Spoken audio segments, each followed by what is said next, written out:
ఇక కానిస్టేబుల్ కిష్టయ్య కుటుంబానికి కేసీఆర్ భరోసా. కిష్టయ్య కూతురు వైద్య విద్యకు ఆర్థిక సాయం, ఇచ్చిన మాట ప్రకారం ఆ సాయం కొనసాగింపు. చిన్న చిన్న వాళ్ళు, చిన్న చిన్న లీడర్లు కూడా చాలా మంది పిల్లలు చదివిపిస్తా ఉన్నారు. ఎంతో మంది బీటెక్ స్టూడెంట్స్, ఎంబీబీఎస్ పిల్లలకు కూడా చిన్న చిన్న యూట్యూబ్ ఛానల్ కావచ్చు, చిన్న చిన్న జెడ్పీటీసీలు కావచ్చు, ఎమ్మెల్యేలు కావచ్చు, చాలా మంది చదివిపిస్తున్నారు.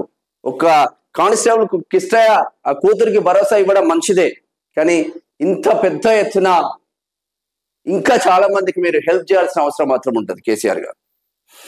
బీఆర్ఎస్ అధినేత కేసీఆర్ ను ఎర్రవెల్లి నివాసంలో అమరుడు కానిస్టేబుల్ కిష్టయ్య కుటుంబ సభ్యులు ఆదివారం మర్యాదపూర్వకంగా కలిశారు. రాష్ట్ర సాధన ఉద్యమంలో ఆత్మ బలిదానం చేసుకున్న కానిస్టేబుల్ కిష్టయ్య కుటుంబాన్ని అన్ని తానే కేసీఆర్ ఆదుకుంటున్న విషయం తెలిసిందే. కిష్టయ్య కుమార్తె ప్రియాంక చదువుకు కేసీఆర్ ఆర్థిక సాయం అందిస్తున్నారు. వైద్య విద్యలో ఆసక్తి చూపిన ప్రియాంకను ఇప్పటికే కేసీఆర్ ఎంబీబీఎస్ చదివించారు. ఎంబీబీఎస్ పూర్తి చేసుకుని పీజీ కోర్సు చేస్తున్న డాక్టర్ ప్రియాంక చదువుకు కావాల్సిన ఆర్థిక సాయాన్ని కిష్టయ్య భార్య పిల్లలకు అందించారు. కిష్టయ్య కుమారుడు రాహుల్ వివాహ నిశ్చయమైన విషయం తెలిసి కేసీఆర్ ఎంతో సంతోషించారు. కిష్టయ్య కుటుంబానికి తన సంపూర్ణ సహకారం ఎప్పటికీ కొనసాగుతుందని భరోసా ఇచ్చారు. ఈ భరోసా ఎంత పెద్ద ఎత్తున ఉంటది అంటే మనకు సింపుల్ అనిపిస్తుంది. అబ్బా,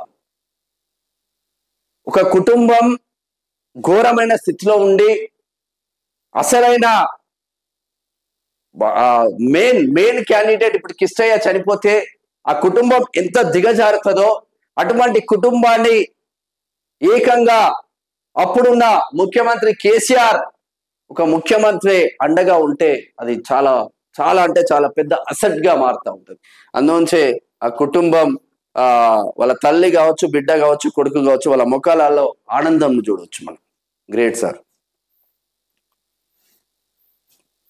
ఇక కొత్త ఇసుక పాలసీ బూమరాంగ్, ప్రజలపై భారం మోపిన ఫలితం శూన్యం. సర్కార్ కు 100 కోట్లు తగ్గిన ఆదాయం. అధికారులపై సీఎం రేవంత్ రెడ్డి చిరువురు. పాలనపై పునరాలోచన పడ్డ అధికారులు.